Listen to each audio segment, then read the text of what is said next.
নমস্কার বন্ধুরা, সকলকে আমার চ্যানেলে স্বাগত। পেনশনারদের অতিরিক্ত পেনশন বৃদ্ধি নিয়ে এই মুহূর্তে একটি অত্যন্ত বড় খবর এবং ভালো খবর সামনে এসেছে।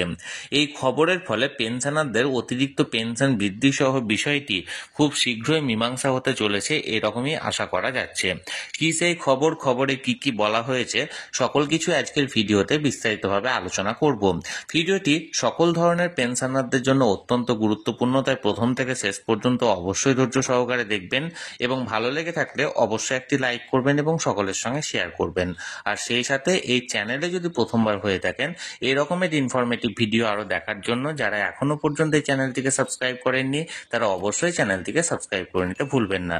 তাহলে চলুন আমরা বিস্তারিতভাবে জেনে নিই। দেখুন, এই খবরটি জারি করা হয়েছে government of India, ministry of labour and employment, Rajya Sabha, unstarred question number 2028। এখানে যে প্রশ্নগুলো করা হয়েছিল রাজ্যসভাতে, সে প্রশ্নগুলোর বিষয়ে এখানে বলা হয়েছে। আমি এখানে বিস্তারিতভাবে একটু বলি যে ইপিএফও অর্থাৎ এমপ্লয়িজ প্রভিডেন্ট ফান্ড অর্গানাইজেশনের তরফ থেকে যে ইপিএস 95 পেনশন বৃদ্ধি নিয়ে যে বিষয়টি দীর্ঘদিন ধরে পেন্ডিং আছে, সেই বিষয়টি নিয়ে রাজ্যসভাতে বেশ কিছু প্রশ্ন করা হয়েছিল এবং এই প্রশ্নের উত্তরে রাজ্যসভার তরফ থেকে কি কি অ্যান্সার দেওয়া হয়েছে সেটা এখানে উল্লেখ করা হয়েছে। দেখুন, এখানে বলা হয়েছে ক্যালকুলেশন, এখানে মার্কিংটা করা হয়েছে হলুদ দিয়ে, আপনারা বুঝতে পারবেন। Calculation of average pensionable salary by EPFO অর্থাৎ এমপ্লয়িজ প্রভিডেন্ট ফান্ড অর্গানাইজেশনের তরফ থেকে অ্যাভারেজ যে পেনশনেবল স্যালারি আছে সেটা ক্যালকুলেশনের মেথডটা এখানে কি বলা হয়েছে দেখুন।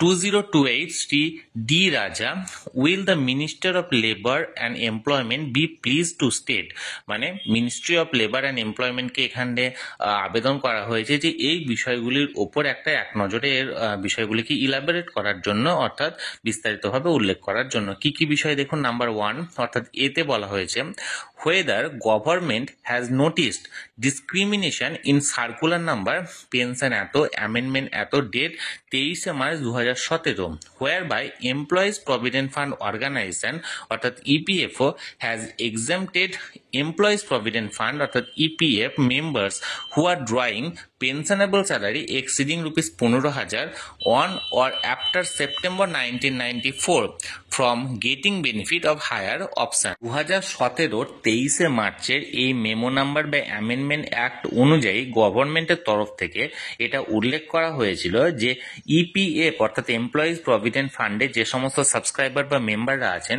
যারা পেনশনেবল স্যালারি যাদের 15,000-এর বেশি on or after September 1994 getting benefit of higher pension, এবং তারা অতিরিক্ত পেনশন পাওয়ার জন্য যোগ্য, এই একটা বিষয় এখানে উল্লেখ করা হয়েছিল।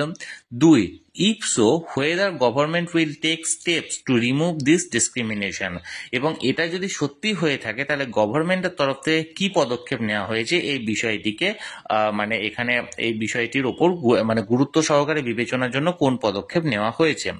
নাম্বার সি দেখুন, whether EPFO has taken decision to calculate average pensionable salary by applying 60 months salary for employees retired or retiring after September 2024 instead of 12 month salary prescribed for employees who have retired before September 1994। অর্থাৎ ইপিএফওর তরফ থেকে এই ডিসিশনটাও নেওয়া হয়েছিল যে average pensionable salary যেটা last 60 মাসের বেতনকে যোগ করে সেটার একটা অ্যাভারেজ বা গড় করে বার করার কথা হয়েছিল, যারা যে সমস্ত এমপ্লয়িরা রিটায়ার করেছিল বা অবসর নিয়েছিল 2014 সেপ্টেম্বরের পরে তাদের ক্ষেত্রে, এবং তাদের আগের যে বিষয়টি ছিল সেটা ছিল 1994 সালের পরে যারা মানে রিটায়ার করতাম তাদের 12 মাসের স্যালারির গড় করা হতো।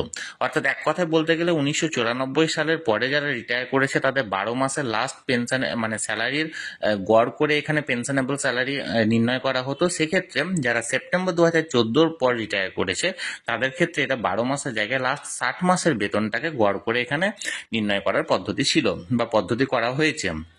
Number D, if so whether government will take steps to rectify this discrimination, এবং এটা যদি হয়ে থাকে তাহলে গভর্নমেন্টের তরফ থেকে কি পদক্ষেপ নেওয়া হয়েছে এই বিষয়টির উপর।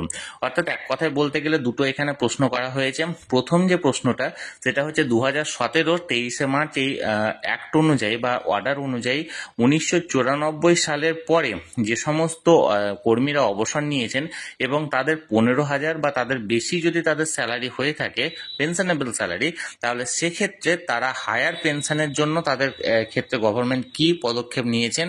এবং দ্বিতীয় যে প্রশ্নটা সেটা হচ্ছে যে সমস্ত ইপিএফও তরফ থেকে যে ডিসিশনটা নেওয়া হয়েছিল যে সমস্ত কর্মীরা 2014 সেপ্টেম্বরের পরে অবসর নেবেন তাদের ক্ষেত্রে লাস্ট 60 মাসের বেতনটাকে গড় করা হবে, এবং এর আগে 1994 এর পরে যারা 1994 থেকে 2014 মধ্যে যারা অবসর নিয়েছেন তাদের ক্ষেত্রে 12 মাসের পেনশনটাকে গড় করা হবে, অর্থাৎ লাস্ট বেতনটাকে গড় করা হবে। এই দুটি প্রশ্নের ওপর ইপিএফও তরফ থেকে বা সরকারের তরফ থেকে কোন পদক্ষেপ নেওয়া হয়েছে। এবার দেখুন এখানে অ্যান্সারটা কি দেওয়া হয়েছে। Ministry of state for labour and এমপ্লয়মেন্টের তরফ থেকে এই অ্যান্সারগুলো কি দেওয়া হয়েছে দেখুন। এ অ্যান্ড বি অর্থাৎ প্রথম দুটি প্রশ্নের জন্য দেওয়া হয়েছে vice circular dated 23/3/2017 administrative instruction have been issue by employees provident fund organization to allow eligible members to avail pension on higher wage approved by the government as per the judgment of the honourable Supreme Court. অর্থাৎ 23/3/2017 যে ইনস্ট্রাকশনটা বলা হয়েছে ইপিএফওর তরফ থেকে judgement অর্থাৎ supreme কোর্টে যে judgement দেওয়া হয়েছে সেই জাজমেন্ট অনুযায়ী পদক্ষেপ নেওয়া হয়েছে। এবং সি এবং ডি অর্থাৎ লাস্ট দুটি প্রশ্নের জন্য বা লাস্ট প্রশ্নটার জন্য বলা হয়েছে প্যারা 11 of the employees provident fund scheme EPS 1995 has been amended by notification number এত date এত providing that the pensionable salary shall be the average monthly pay in the span of 60 months preceding the date of exit from the membership of the fund। এবং এক্ষেত্রে শেষ প্রশ্নের জন্য যে পদক্ষেপটা নেওয়া হয়েছে যে সেটা হলো অ্যাভারেজ যে মান্থলি পে সে যে কর্মীটা পেয়ে থাকেন 60 মাসের, সেটাকে 60 মাসের পেনশনটাকে মানে অ্যাভারেজ মাইনেটাকে গড় করে তাদের মেম্বারশিপটার অনুযায়ী ফান্ডে জমা করার এখানে পদক্ষেপ নেওয়া হয়েছে। অর্থাৎ এক কথায় বলতে গেলে ইপিএফও তরফ থেকে যে EPS 95 পেনশন স্কিমটা আছে, এই পেনশন স্কিমে যে সমস্ত উপভোক্তারা আছেন বা পেনশনাররা আছেন যারা এই মুহূর্তে খুব অল্প পরিমাণ পেনশন পাচ্ছেন এবং তাদের পেনশন বৃদ্ধি করার বিষয়ে সুপ্রিম কোর্ট গত 2022 সালে যে অর্ডারটি দেওয়া হয়েছে বা সুপ্রিম কোর্টের তরফ থেকে যে জাজমেন্টটা পাস করা হয়েছে, সেই জাজমেন্টের তরফ থেকে কেন এখনো তার পদক্ষেপ নেওয়া হচ্ছে না এবং কিভাবে এর রেকটিফিকেশন করা হবে সেই সংক্রান্ত রাজ্যসভাতে দুটি প্রশ্ন তোলা হয়েছিল। এবং সেই প্রশ্নের উত্তরে লেবার অ্যান্ড এমপ্লয়মেন্ট মিনিস্টারের তরফ থেকে যে প্রতিনিধি ছিলেন তার তরফ থেকে কোন কোন উত্তর দেওয়া হয়েছে সেটি আমি আজকের ভিডিওতে বিস্তারিতভাবে আলোচনা করলাম। ভিডিওটি যদি ভালো লেগে থাকে অবশ্যই লাইক করবেন এবং সকলের সঙ্গে শেয়ার করবেন। আর সেই সাথে এই চ্যানেলে যদি প্রথমবার হয়ে থাকেন এই রকমের ইনফরমেটিভ ভিডিও আরও দেখার জন্য যারা এখনো পর্যন্ত এই চ্যানেলটিকে সাবস্ক্রাইব করেননি তারা অবশ্যই চ্যানেলটিকে সাবস্ক্রাইব করে নিতে ভুলবেন না।